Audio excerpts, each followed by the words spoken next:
Commander Jake Morrison sat in his captain's chair watching the stars through the main screen of the UHS Defender.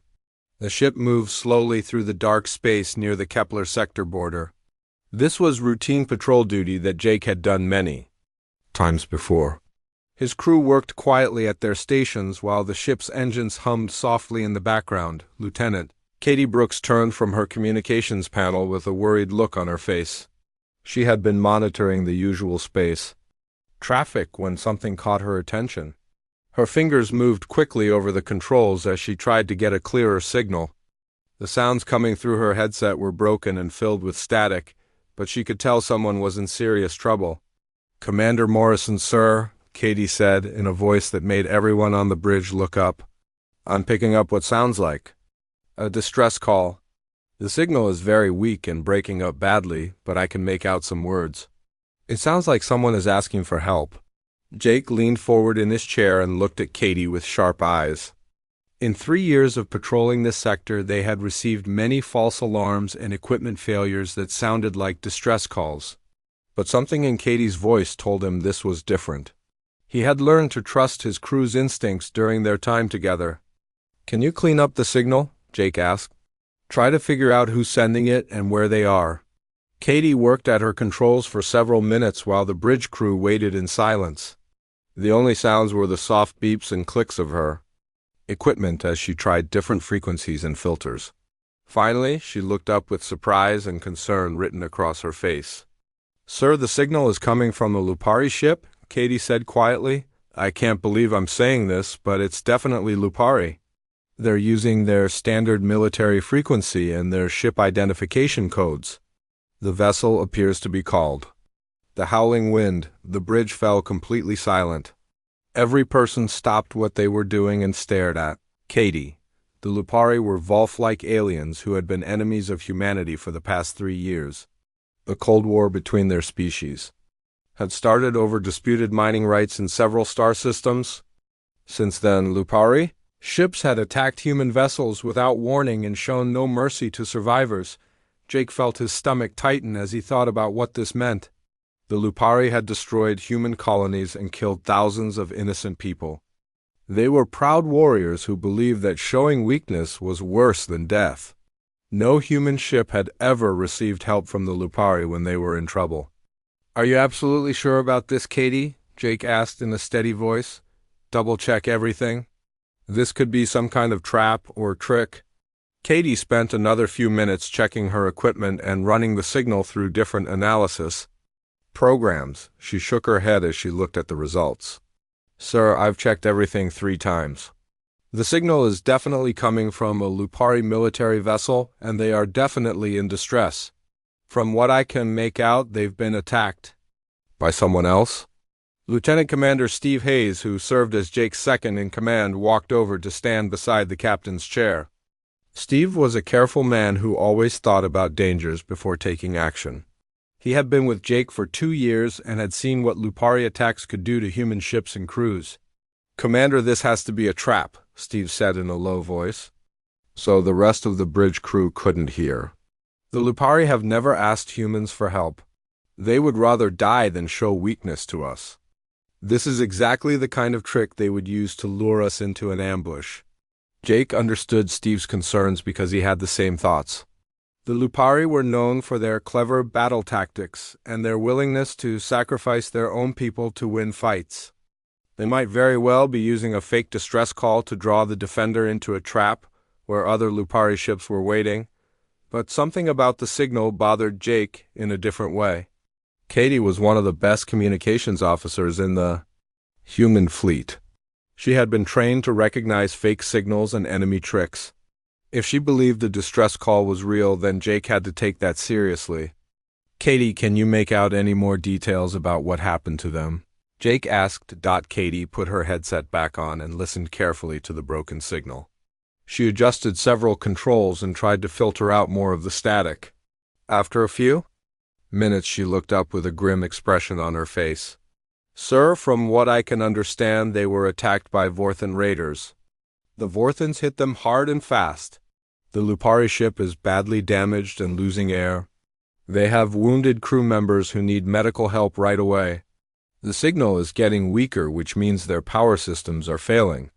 The Vorthans were a species of raiders who attacked anyone they could find. They were not part of the Cold War between humans and Lupari. They just wanted to steal valuable cargo and technology from any ship they could catch. Jake had fought Vorthan raiders before and knew how dangerous they were. Steve moved closer to Jake and spoke even more quietly. Even if the distress call is real, Commander, we have no obligation to help them. The Lupari have made it clear that they consider us enemies. They've never helped our people when we were in trouble. We should continue our patrol and let them handle their own problems. Jake looked around the bridge at his crew. These men and women had served with him through dangerous missions and difficult times. They trusted his judgment and would follow his orders without question. But this decision would affect more than just his ship and crew. It could change the relationship between humans and Lupari forever. The communications panel beeped again, and Katie quickly put her headset back on. After listening for a moment, she turned to Jake with an urgent expression. Commander, their signal is getting much weaker. I don't think they have much time left. If we're going to do anything, we need to decide right now. Jake stood up from his captain's chair and walked to the front of the bridge. He looked out at the stars and thought about everything that had brought them to this moment. The Lupari had been enemies of humanity, but they were also living beings who were about to die in the cold emptiness of space. Set course for the distress. Signal, Jake said in a firm voice that carried across the entire bridge. Maximum speed, we're going to help them. The Defender dropped out of faster than light speed near the location of the distress signal. Jake Morrison stood on the bridge looking at the main screen, which showed a field of twisted metal and debris floating in space. The remains of what had once been a proud Lupari warship drifted slowly among the wreckage of smaller pieces. My God, whispered Lieutenant Katie Brooks as she stared at the destruction. The Vorthans really tore them apart. The Lupari ship called Howling Wind was still in one piece, but barely. Large holes had been burned through its hull, and atmosphere was venting from multiple breaches. The ship's lights flickered weakly, showing that its power systems were failing. Long trails of frozen air and other gases streamed from the damaged areas like ghostly ribbons in the darkness of space. Life signs, Jake asked his science officer, Lieutenant Amy Foster, who was running scans of the damaged vessel. Amy worked quickly at her station, checking and rechecking her readings. I'm detecting 17 Lupari life signs aboard the ship, Commander. Most of them appear to be in the central sections where the hull is still intact. But the readings are weak and getting weaker. They don't have much time before their life support fails completely. Jake studied the tactical display that showed the positions of both ships. The Defender was maintaining a safe distance from the wreckage field, but close enough to launch a rescue mission. He could see that the Lupari ship was slowly tumbling, which would make docking very difficult and dangerous. Commander, said Lieutenant Commander Steve Hayes as he walked up beside Jake, I have to ask one more time if you're sure about this. We're putting our entire crew at risk for people who would never do the same for us. If this goes wrong, we could lose everyone. Jake understood Steve's concerns, but his decision was already made. He had seen too much death and suffering in his years as a military officer. The idea of leaving anyone to die in space went against everything he believed in as both a human being and a commander. Dr. Parker, report to the bridge immediately, Jake said into his communication device. Security Chief Scott, I need you here as well. We're launching a rescue mission, and I need your teams ready. Chief Medical Officer Dr. Lisa Parker arrived on the bridge within minutes, carrying her medical kit and looking ready for action. She was a small woman with gray hair, but everyone on the ship knew she was one of the toughest people in the fleet. Behind her came Security Chief Ryan Scott, a tall man with broad shoulders who commanded the ship's security teams.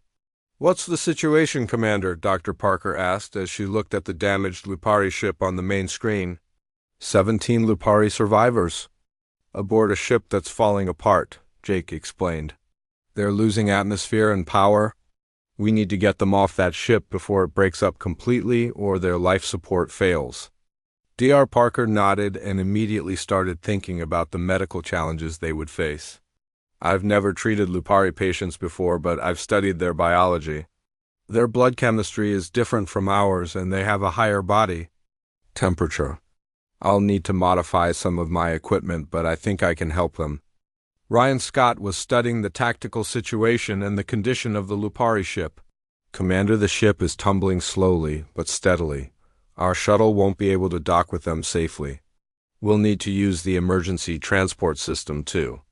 Beam people directly off their ship, but their hull is made of materials that interfere with our transporters. It's going to be very risky.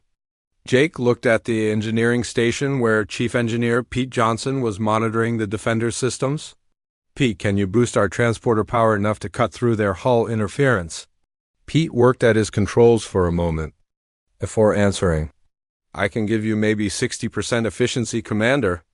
That means some transports might fail or scatter the signal. But it's the only way to get people off that ship safely. The bridge crew worked quickly to prepare for the rescue mission. Katie maintained contact with the Lupari ship, trying to let them know help was coming.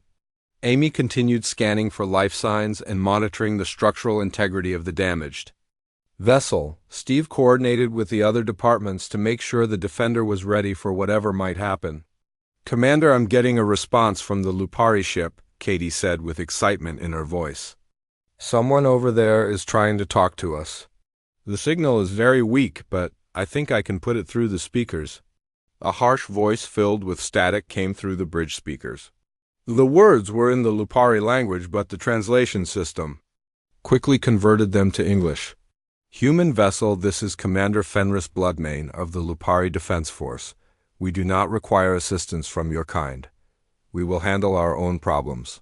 Jake stepped forward toward the communications panel.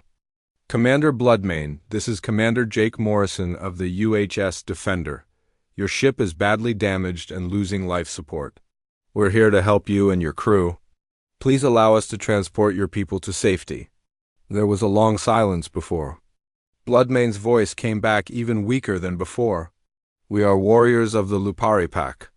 We do not accept charity from those we consider enemies. My people would rather die with honor than be saved by humans who smell of weakness and cowardice. Dr. Parker stepped up beside Jake with anger in her eyes. Tell him his people are dying while he argues about honor. Medical scans show at least 6 crew members with serious injuries who need immediate treatment. They don't have time for this. Foolish pride. Jake held up his hand to calm Dr. Parker down. He understood her frustration, but getting angry would not help the situation. The Lupari were a proud warrior culture that valued honor above everything else, including their own lives. Convincing them to accept help would require a different approach. Commander Bloodmane, Jake said in a steady voice, I respect your courage and the honor of your people. But courage also means making the hard choices that keep your crew alive. Your warriors have fought bravely and survived an attack that destroyed your ship. Now they need medical care that you cannot provide. Let us help them so they can fight. Again, another day. Another long silence followed before Bloodmane spoke again. His voice was weaker and Jake could hear pain in it. You would risk your own people to save Lupari warriors who have been your enemies. Yes, Jake answered without hesitation. Because it's the right thing to do. Ryan Scott moved closer to Jake. Commander, I'm reading massive structural failures in their engine section. That ship is going to break apart very soon. If we're going to do this, we need to do it now. Jake made his decision. Begin emergency transport operations. Bring over the most seriously injured first. Dr. Parker, get to the medical bay and prepare to receive patients. Ryan, I want security teams standing by in case any of the Lupari cause trouble once they're aboard. As the transport systems powered up, Jake heard Bloodmane's voice one more time through the static. Commander Morrison, if you are determined to do this foolish thing, then I will not stop you. But know that, Lupari, do not forget debts of honor. The medical bay of the UHS Defender had never seen anything like what Dr. Lisa Parker was dealing with now. 17 Lupari warriors lay on medical beds throughout the room and the adjacent emergency treatment areas. The Volf-like aliens were much larger than humans with thick gray and brown fur covering their muscular bodies. Their yellow eyes watched everything with the alert wariness of natural predators. Dr. Parker moved quickly from patient to patient, checking vital signs and assessing injuries. The Lupari biology was similar enough to human anatomy that her medical training applied, but different enough to create serious challenges. Their blood was a darker red than human blood, and their heart rate was naturally much faster. Several of the warriors had suffered severe burns from energy weapons, while others had broken bones from the violent impacts during the Vorthan attack. Their body temperature runs about 4 degrees higher than ours, Dr. Parker explained to her. Medical staff as they worked, and their blood carries oxygen more efficiently, which is why they heal faster than humans. But it also means they need more oxygen when they're injured. Increase the atmospheric mix in all treatment rooms. The most seriously wounded Lupari was a young warrior named Silverfang, who had suffered terrible burns across his chest and left arm. Dr. Parker had to modify her plasma regeneration unit to work with Lupari's cellular structure. She spent over an hour carefully adjusting the device while Silverfang watched her with suspicious eyes. "Why do you help us, human healer?" Silverfang asked in a weak voice. "Your people and mine have been enemies for 3 years. We have killed your warriors." In battle, Dr. Parker looked up from her equipment and met his yellow eyes directly. "Because you're hurt, and I'm a doctor. That's all I need to know." Commander Fenris Bloodmane had been transported to the Defender despite his protests about accepting human help. The proud Lupari commander had suffered a head injury and several broken ribs, but refused to stay in the medical bay. Instead, he insisted on walking through the ship to check on his warriors and observe the human crew at work. Jake Morrison personally escorted Bloodmane through the corridors of the Defender. The Lupari commander was nearly 7 feet tall and had to duck slightly to avoid hitting his head on some of the ceiling fixtures. His dark fur was streaked with silver around his muzzle, showing his age and experience. Despite his injuries, he moved with the controlled power of a natural hunter. "Your ship is smaller than I expected," Bloodmane said as they walked through the main corridor. "Lupari vessels are built for war with thick armor and powerful weapons. This seems more like a ship designed for exploration and peaceful missions." "The Defender is a patrol ship," Jake explained. "We're designed for long-range missions and contact with other species. Our weapons are adequate for self-defense, but we prefer diplomacy to fighting when possible." They passed the ship's mess hall, where several human crew members were preparing extra food for their unexpected guests. Chief Cook Martha Davis was working with her staff to modify human meal packs so they would be safe for Lupari to eat. She had researched Lupari dietary needs and was adding extra protein and minerals that their bodies required. Bloodmane stopped and watched through the doorway as the humans worked. "They are preparing food for my warriors," he said with surprise in his voice. "Of course," Jake replied. "Your people need to eat, and our medical scans show they haven't had a proper meal in several days. Martha is one of the best cooks in the fleet. She'd take good care of them." The Lupari commander's expression showed confusion and something that might have been the beginning of respect. In Lupari culture, guests are fed only after the host pack has eaten their fill. "You feed us before you feed yourselves." Jake shrugged, as if it was the most natural thing in the world. "We have plenty of food for everyone. There's no need for anyone to go hungry." They continued walking through the ship, and Bloodmane observed everything with the keen attention of a military officer, studying potential enemies. But what he saw challenged everything he had believed about human nature and behavior. In the engineering section, Chief Engineer Pete Johnson was working with 2 of his technicians to modify atmospheric recycling units to better support Lupari physiology. "The Lupari need a slightly different gas mixture than we do," Pete explained. When Jake asked about the modifications, "Nothing too complicated, but I want to make sure they're comfortable while they're staying with us. I'm also working on some temporary quarters that will be better suited for their larger size." Bloodmane watched the humans work with growing amazement. "Your engineer modifies his systems for the comfort of enemies who might try to sabotage his ship," he said to Jake. "This makes no sense according to everything I know about warfare and survival."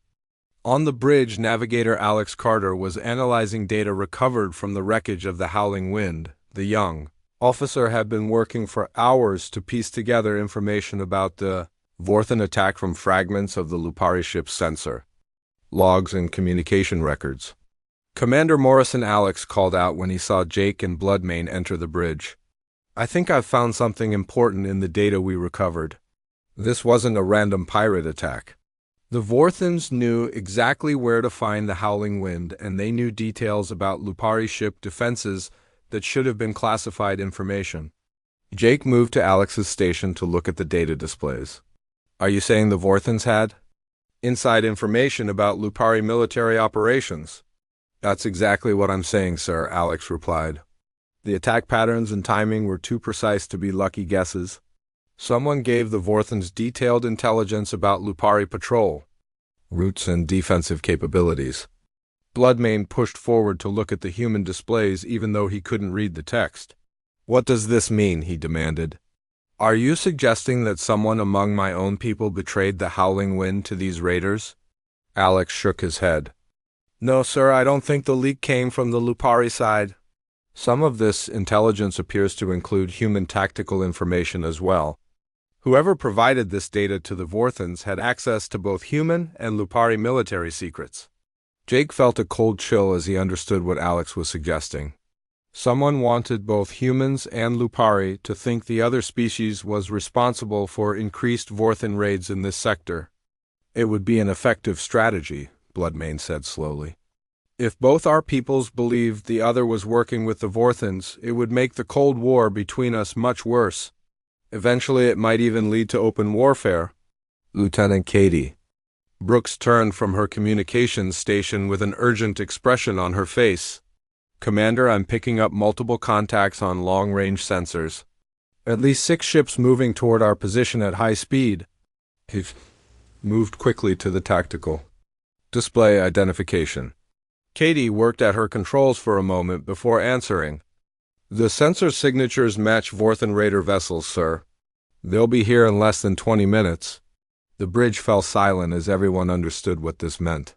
The Vorthans were coming back, probably expecting to find only wreckage and bodies from their attack on the Howling Wind. Instead, they would find a human ship that had rescued Lupari survivors and uncovered evidence of the conspiracy behind the attack.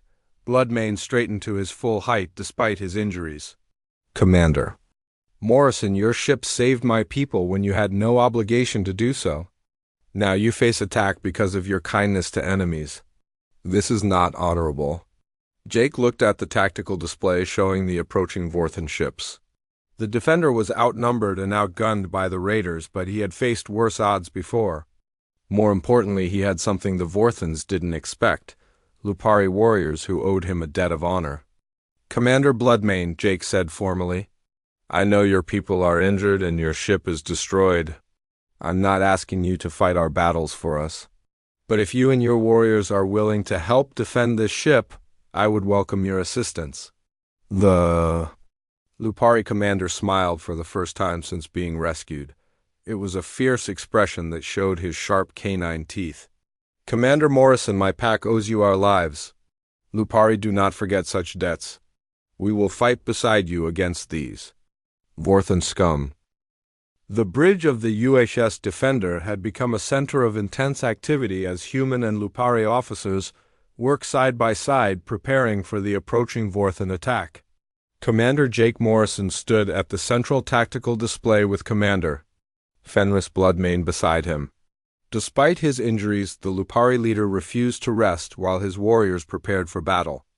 "The Vorthans favor hit-and-run tactics," Bloodmane explained as he studied the sensor readings of the incoming ships. "They use fast light cruisers with powerful forward weapons but weak shields on the sides and rear. Their strategy is to strike hard and fast, then retreat before their enemies can respond effectively." Lieutenant Commander Steve Hayes plotted defensive positions on the tactical screen. "If we can force them to stay and fight instead of running away after their first attack, we might have a chance. But 6 ships against 1 are still bad odds even if we know their tactics." Jake looked at the display showing their available resources. The Defender was a patrol ship with moderate weapons and shields designed for long-range missions rather than major battles. But the 17 Lupari warriors were all experienced fighters who knew Vorthan tactics from previous encounters. "Commander Bloodmane, how many of your warriors are healthy enough to fight?" Jake asked. The Lupari commander considered the question carefully. 14 of my pack can still fight effectively. The others are too badly injured, but they can assist with non-combat duties if needed. My warriors are trained in both space combat and boarding actions against enemy vessels. Communications Officer Tyler Martinez had been working with the recovered data from the Howling Wind trying to decode more Vorthan transmissions. The young officer had a talent for understanding alien languages and communication patterns.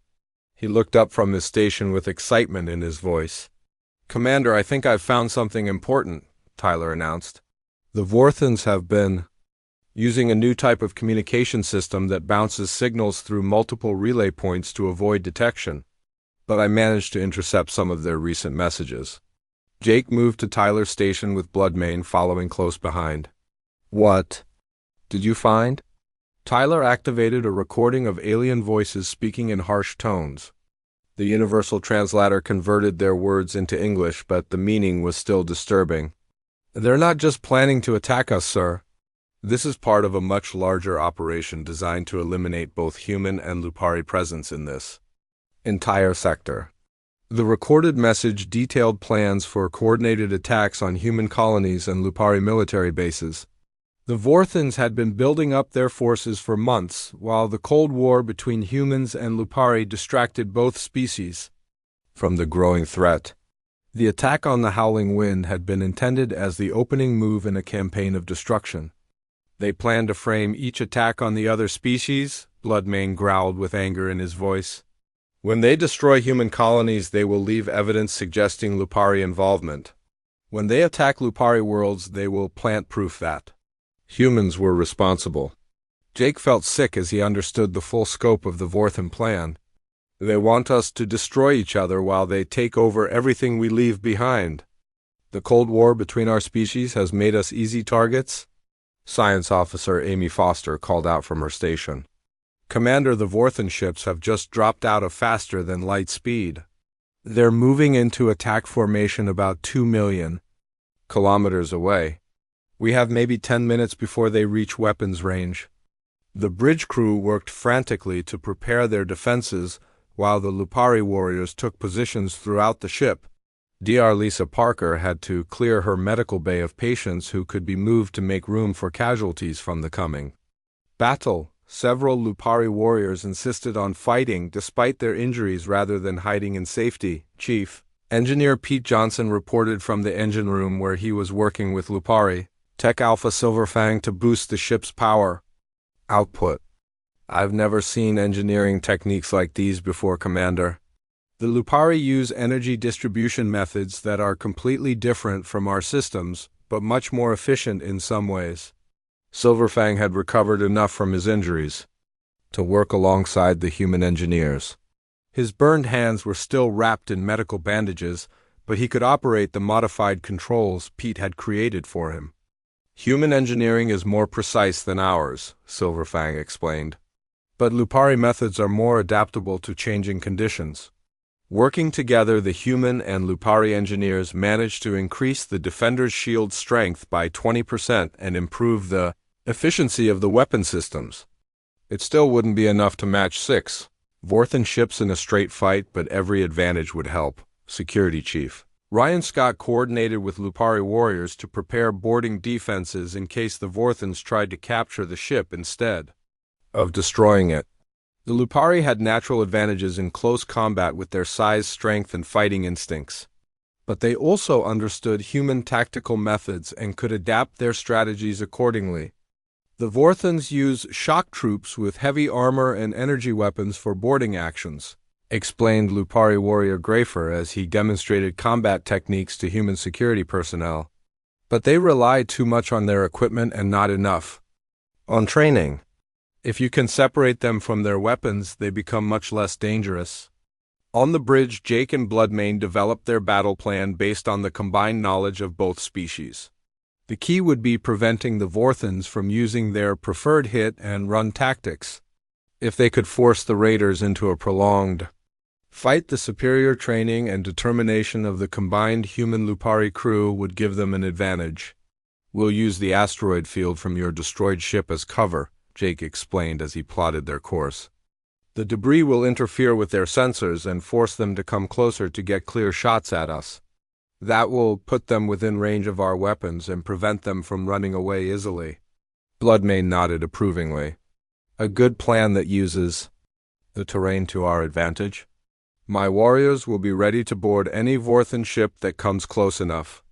Once we capture one of their vessels, we can turn their own weapons against the others."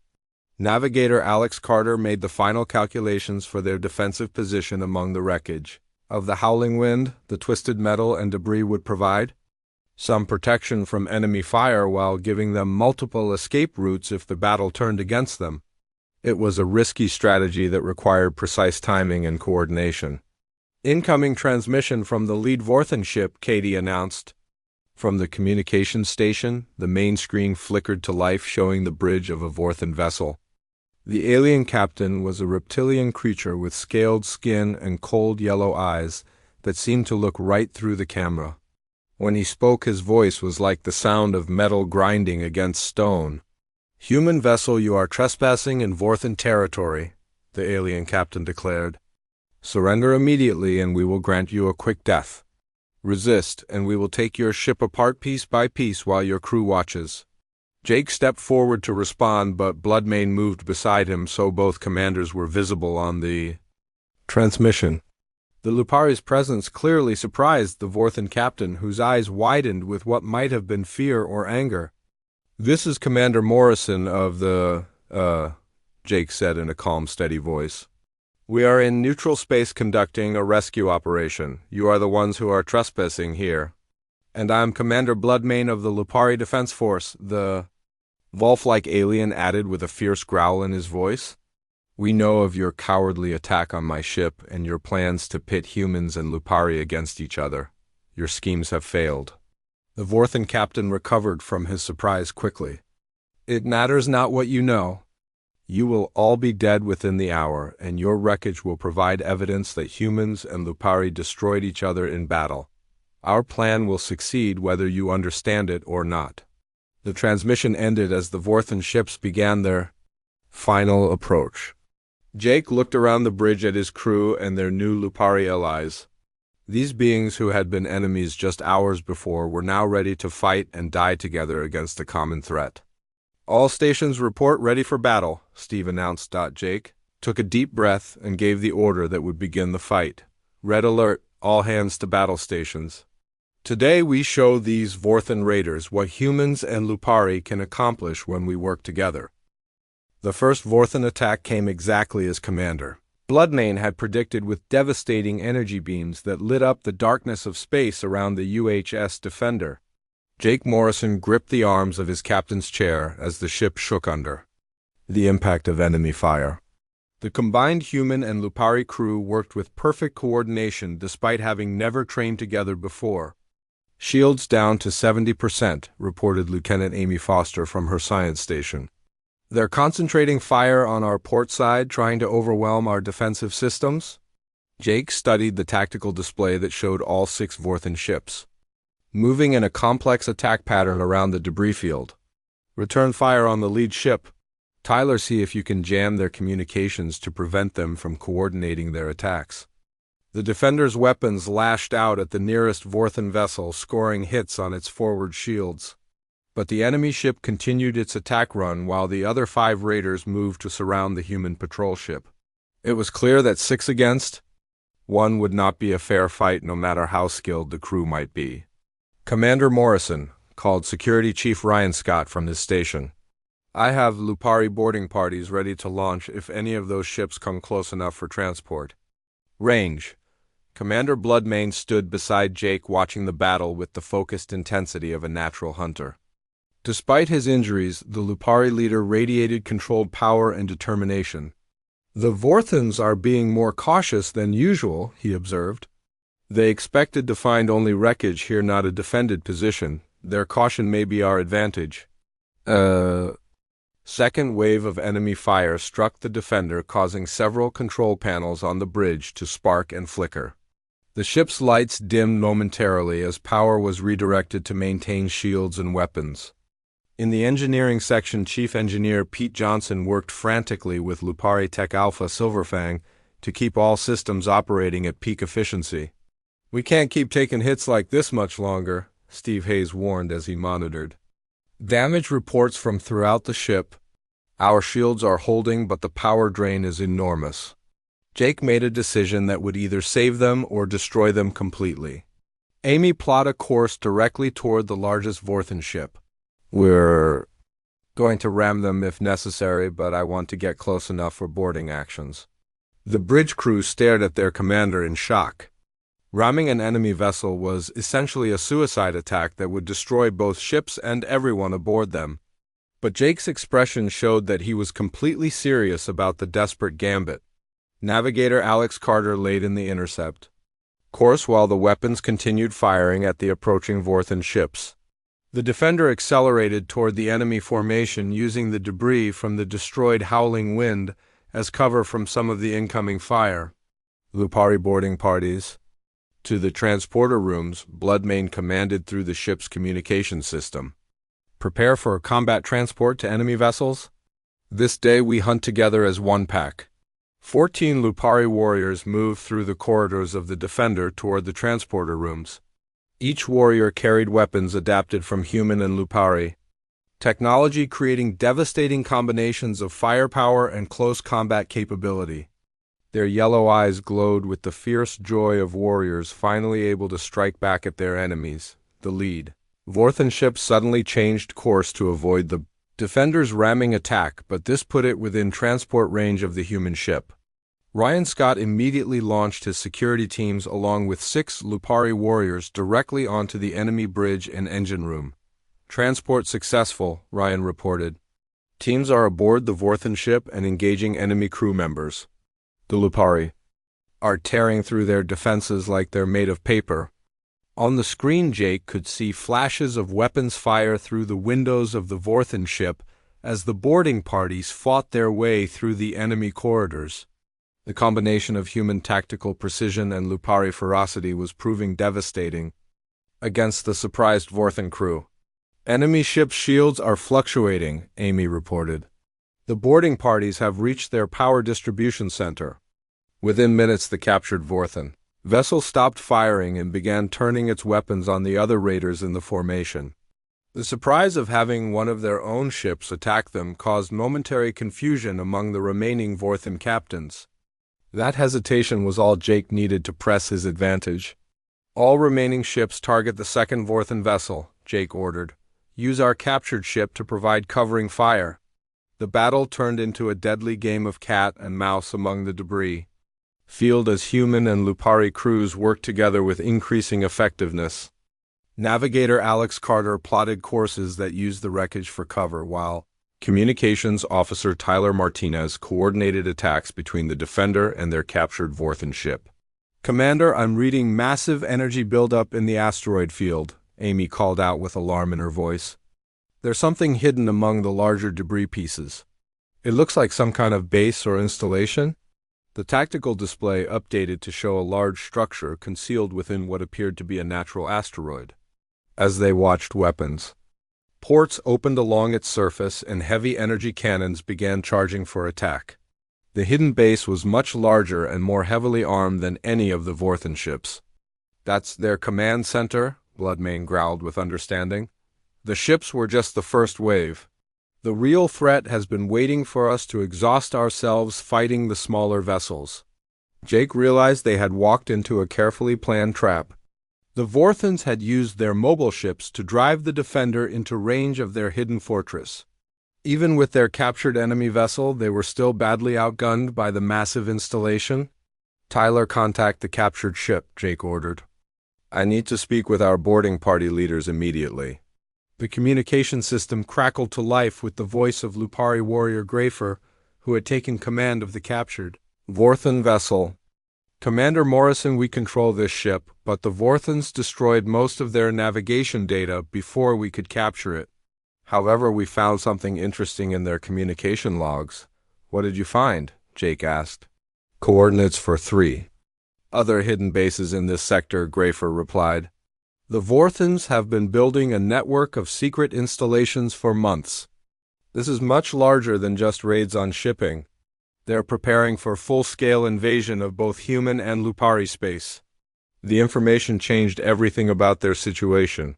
This wasn't just a battle to survive one attack. They were facing the beginning of a war that could destroy both human and Lupari civilizations if the enemy plan succeeded. The hidden base in the asteroid field was just one piece of a much larger threat. Amy, can you get detailed scans of that installation? Jake asked. I need to know exactly what we're facing. Amy worked at her sensors while dodging incoming fire from both the remaining Vorthon ships and the hidden base. The structure appears to be a combination command center, manufacturing facility, and weapons platform. I'm reading hundreds of life signs inside and enough firepower to destroy a small fleet. Chief Engineer Pete Johnson's voice came through the communication system from the engine room. Commander, I've been working with Silverfang on modifications to our transport system. We think we can use the captured Vorthon ship's transporter to beam a strike team directly inside their base. That would be incredibly dangerous, Steve warned. We don't know the internal layout or what kind of defenses they have inside the facility. Bloodmane stepped forward with determination in his yellow eyes. Commander Morrison, my warriors, and I volunteer for this mission. We have fought the Vorthons before and know their tactics. A small team moving fast inside their base could cause enough damage to give your ship a chance to escape. Jake looked at the tactical situation and realized they had few options. The hidden base would eventually destroy both the Defender and their captured ship unless something was done to neutralize its weapons. A strike team inside the facility was their only hope of survival. Ryan, select your best people for a joint boarding mission, Jake ordered. Take half human and half Lupari warriors. Your objective is to disable their weapon systems and find their command center. Security Chief Ryan Scott quickly assembled a team of 12 fighters, including 6 humans and 6 Lupari warriors. Each team member carried specialized equipment for infiltration and sabotage missions. The combination of human technology and Lupari fighting skills would be essential for success inside the enemy stronghold. Transport range in 30 seconds. Reported the helmsman as the captured Vorthon ship moved closer to the hidden asteroid base. Jake watched the strike team prepare for what might be a suicide mission. These human and Lupari warriors who had been enemies just hours before were now ready to die together in defense of their ships and crews. The sight filled him with both pride and determination. Tyler, patch me through to all ships, Jake commanded. I want every human in Lupari to hear this. When the communication channel opened, Jake spoke with a voice that carried across space to reach every warrior preparing for battle. Today we face an enemy that wants to destroy everything we hold dear. They thought our differences would make us weak. Instead, they have shown us how strong we can be when we fight together. 3 weeks after the battle at the asteroid base, Jake Morrison stood in the main conference hall of Harmony Station, watching hundreds of beings from dozens of different species gather for a ceremony that would change the galaxy forever. Representatives from the Human Federation and the Lupari Defense Force sat side by side for the first time in years, while diplomats from other worlds observed with great interest. The Joint Strike Team had succeeded in their desperate mission to disable the Vorthon base.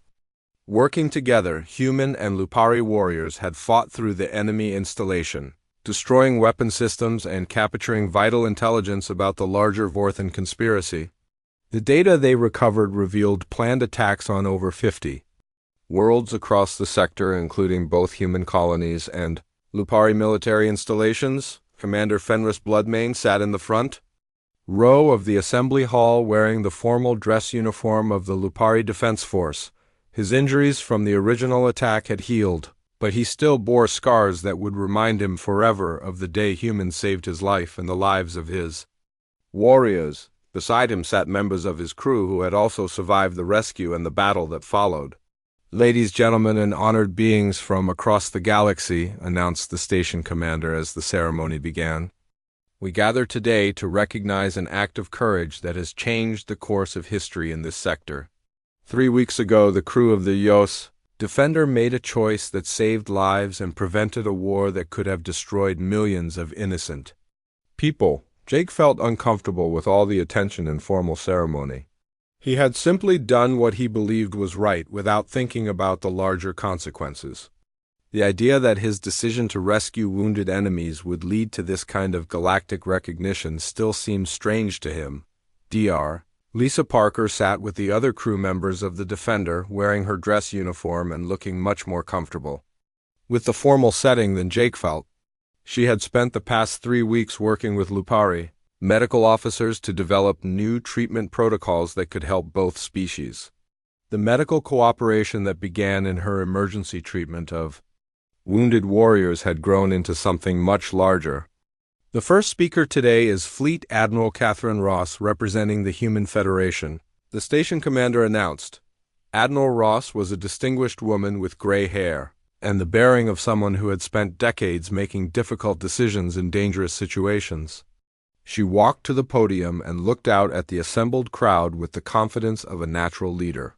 3 weeks ago, Commander Morrison and his crew faced a choice that would have been easy to avoid. Admiral Ross began.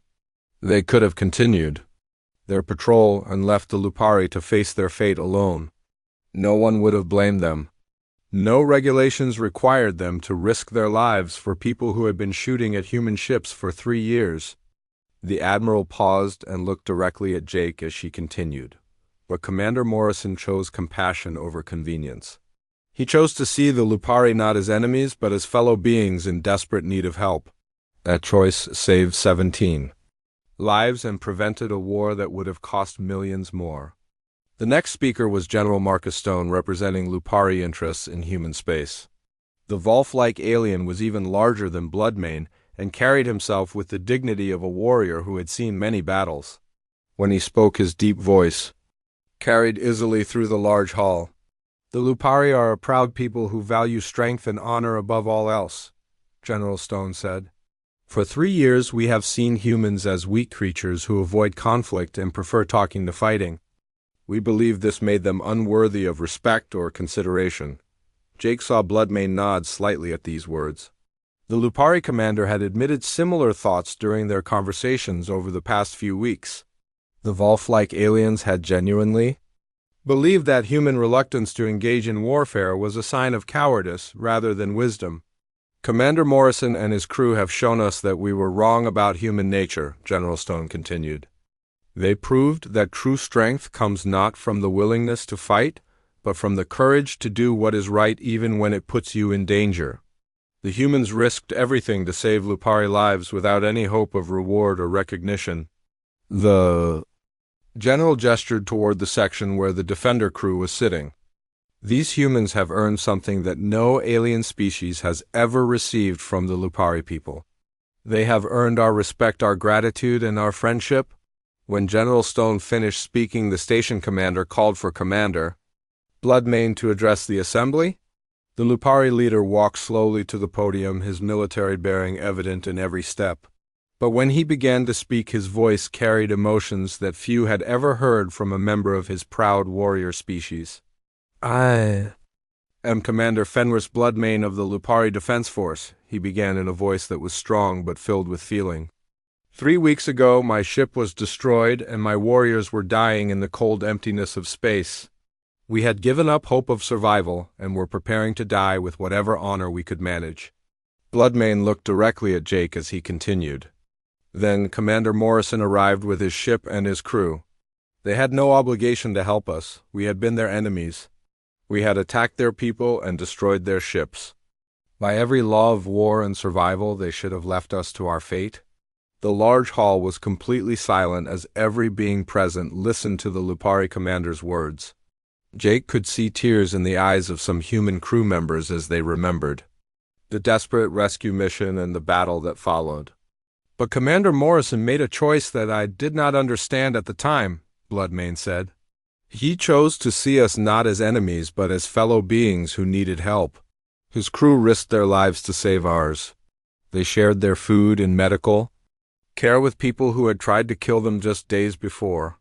Bloodmane's voice grew stronger as he reached the heart of his speech. The humans could have gained much by letting us die. Our deaths would have eliminated 17 experienced Lupari warriors. It would have weakened our military forces and given humans an advantage in any future conflict. Jake felt uncomfortable as he realized where this was leading. The Lupari commander was going to make their rescue sound much more noble and selfless than it had actually been. Jake had simply done what felt right at the time without thinking about military or political consequences. Instead, Commander Morrison and his crew chose to follow their moral code rather than their military advantage, Bloodmane continued. They showed us that humans possess something we had not recognized before. They have honor that goes beyond species loyalty. They have compassion that extends to former enemies. They have courage that comes not from weapons or training but from the strength of their convictions. The Lupari commander paused and looked around the hall at the representatives from dozens of different worlds. Today I speak not just for my own crew or even for the Lupari Defense Force. I speak for every being in this galaxy who believes that moral courage deserves recognition and respect. Bloodmane's voice rose as he reached his conclusion. Commander Morrison and the crew of the, Defender have shown us what it means to bear moral responsibility for others, regardless of species or past conflicts. They have proven that the strongest, warriors are not those who destroy their enemies, but those who risk everything to save lives. The Lupari commander turned to face Jake directly as he spoke his final words. Commander Morrison, your actions have earned you something that no human has ever received from the Lupari people. You are hereby granted the rank of Pack Alpha and adopted as a brother into the Bloodmane clan. Your crew members are honored as warriors of the pack with all rights and privileges that this brings. The hall erupted in applause as Bloodmane walked over to Jake and embraced him in the traditional Lupari gesture of brotherhood. Jake was too shocked to respond immediately, but finally managed to return the embrace as cameras recorded the historic moment. Thank you, Commander Bloodmane, Jake said quietly, so only the Lupari leader could hear. But I hope you understand that we didn't do this for recognition or reward. We did it because it was the right thing to do. Bloodmane smiled, showing his sharp canine teeth. I know this, my brother. That is exactly why you deserve the honor. The ceremony continued for another hour with speeches from diplomats and military leaders from across the galaxy. New treaties were signed establishing protocols for mutual aid and rescue operations between all species in the sector. The Vorthan threat had been eliminated, but the cooperation it had forced between former enemies would continue long into the future. As Jake walked back to his ship after the ceremony, he reflected on how much had changed in just 3 weeks. The crew of the Defender had become heroes throughout human space and honored warriors among the Lupari. More importantly, they had helped create a new era of cooperation that would benefit everyone in the galaxy. Dr. Parker walked beside him, sharing his thoughts about the strange turn their lives had taken. Do you think we did the right thing, Jake? She asked. Everything happened so fast that sometimes I wonder if we really understood what we were getting into.